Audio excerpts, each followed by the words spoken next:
It's Astrology Rose. I think it needs to sound like a shitty intro, like a funny shitty intro.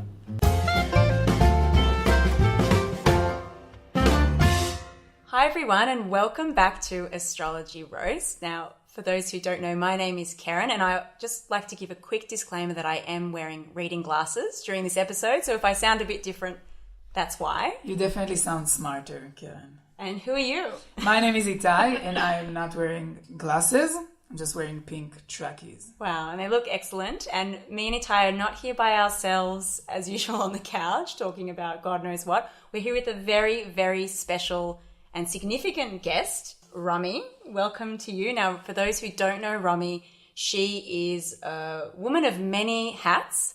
So she's a self-proclaimed but also widely known modern-day witch. She is also a boss lady in the public service and has a rigorous and hardworking team of public servants that answer to her.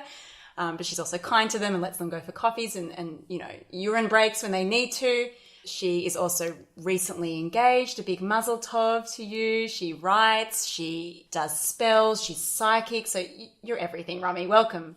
Thanks, Karen. Thanks, Itai. Look, I would like to say that I thought that might have been coming because I've been a long time listener of this podcast, both literally and metaphorically, of course, tapping in to the conversations that really continue after each episode. Yeah. Are you sure? I really feel your energy when we're recording it, you're with us. I also want to say that Romy is an Aries but has a lot of Pisces qualities. Pisces moon or ascending?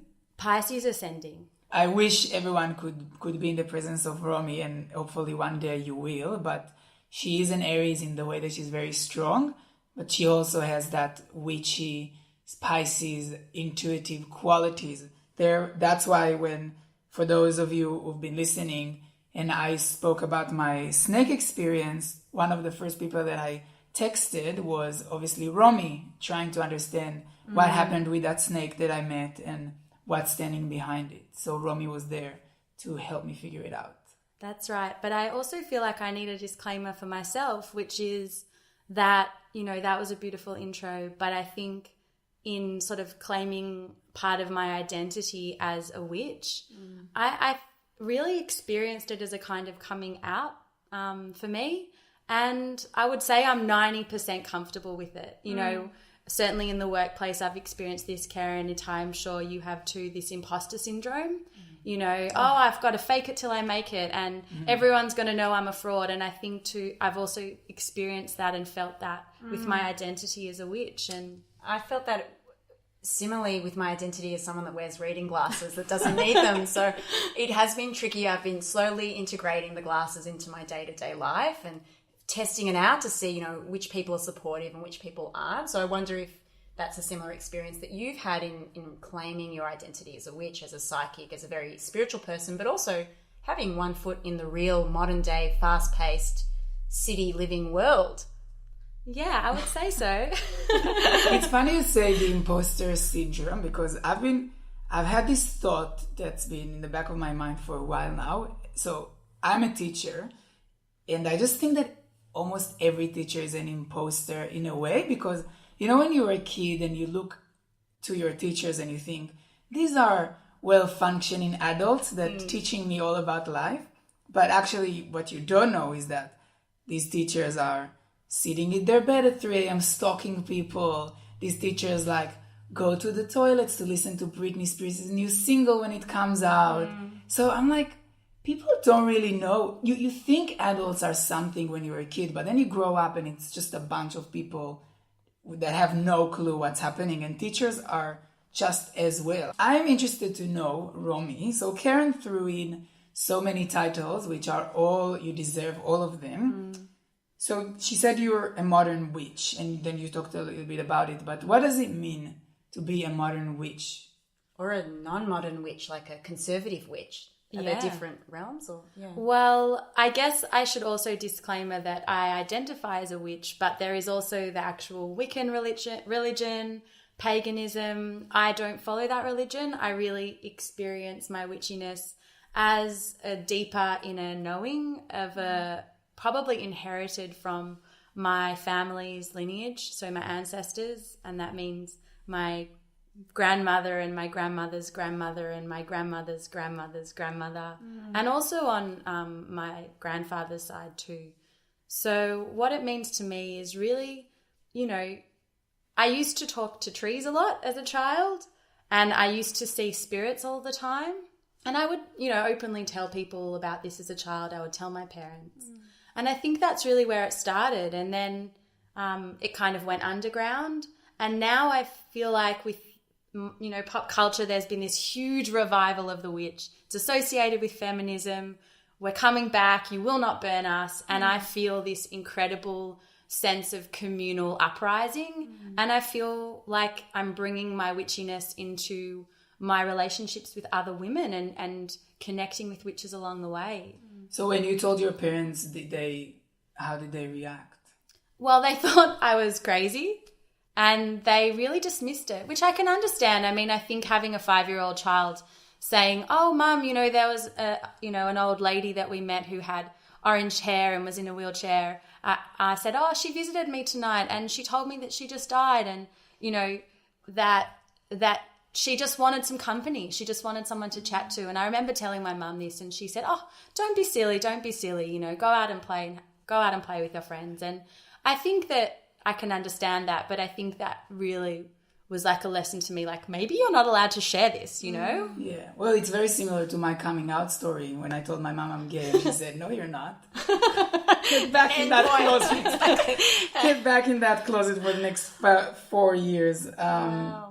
Karen also mentioned that you are recently engaged. How is that for you? Is there any spiritual experiences that came with the engagement? Yes, absolutely. So, you know, apart from obviously doing the Instagram photos of me with a ring on it. You nailed that. It wasn't even you with the ring. No. It was a photo of you and your partner like walking in the woods or something like that. It was a bit vague if it was like an engagement photo or not, but then I saw there was 180 likes. I'm like, people don't like something these days unless it's a big event. I'm like, oh, shit, they're engaged. Look, I did get the spray tan booking around, which I'm already booked in. Yeah. Well, I'll probably have to get the session after you, Karen. Oh, really? And I should take precedent. Shout out to Susie Spray Tan. She's in Paran. She's great. Love your work, Susie. Anyway, go on, Rummy. Yeah, so I think, you know, in all of the bubble and the haze of all of the incredible wedding stuff, I've also really experienced it as this rite of passage that I'm going through. And with that, all of my grandmothers and some grandfathers have started whispering in my ear, and they are actually really hilarious. So when? What do they say? So, well, we had a meeting. I'll give you an example. We had a meeting with the rabbi, who has a beautiful soul, who will be officiating our wedding ritual, Shamir. Shout out to Shamir. Melbourne community. And, you know, he said to my partner and I, he said, this is something I like to offer it to open every ceremony. He's after my own heart here. He said, I like to acknowledge the presence of grandparents, whether they're present or not. And suddenly, the hair on my arms, I don't wax the hair on my arms. You don't have a lot of of a feminist. You're not only a modern witch, you're also a modern woman. Yes. It just went up. And then I heard Baba Kyla. She's telling me right now to say, call her by her name, Romy. So I'll call her by her name, Baba Kyla. And she's like, are you serious, Shamir? Why is this rabbi saying just your grandmother's? I'm your grandfather's great-grandmother, and I will be there. I will 100% be there. Wow. So, you know, call it out.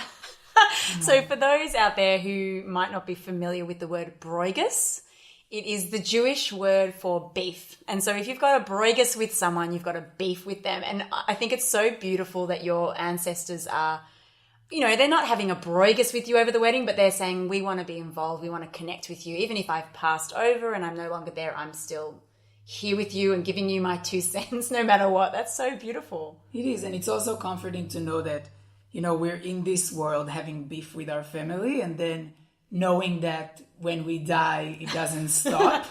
You're still going to go there somewhere up in heaven and have fights with all your relatives still. So that's something to look forward to. But this is a special time this year because we are entering Scorpio season, also known as betrayal or fear. I haven't left the house since it started. So this is, and also Halloween, which is, some would say, or for sure falls into Scorpio season because of the Scorpio traits of, all the spirituality, the transformation, and the fear and the love for blood and pain. So what is it? What is it all about? Romy, can you explain to us peasants what Halloween really As means? psychically blocked people.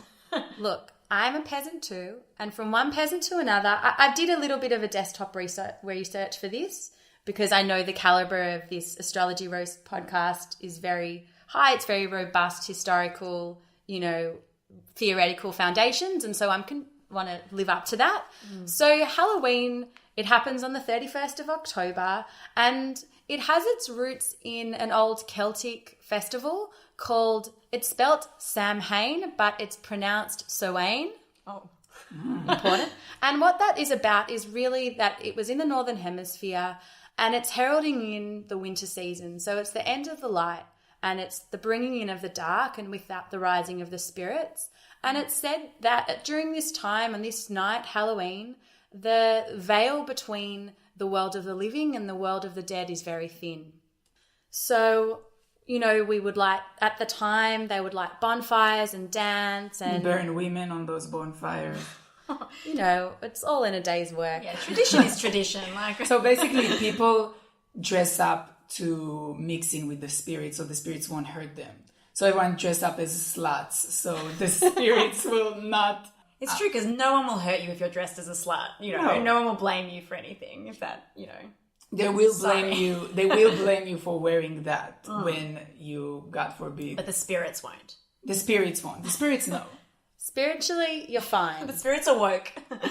So spiritually, dress up as whatever you want, but technically, be careful out there. Yeah. But I think it's interesting too because, we think of Halloween as very American. We think of it as a Northern Hemisphere festival, and in a way it is. And I think we do blame consumerism for bringing Halloween here and trick-or-treating. And, in Australia, I guess the context is that I think maybe only in the last 5 to 10 years has it become, much more common that we would go to parties, there'd be local neighbourhood trick-or-treating.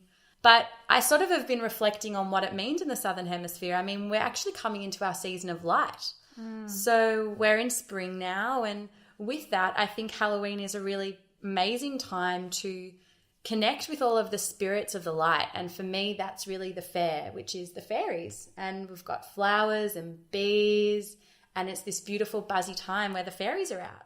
That's amazing. So some of you might know that there is an alternative not an alternative. There is another Halloween. It's Jewish Halloween. It's called Purim. So it's basically another holiday where people dress up.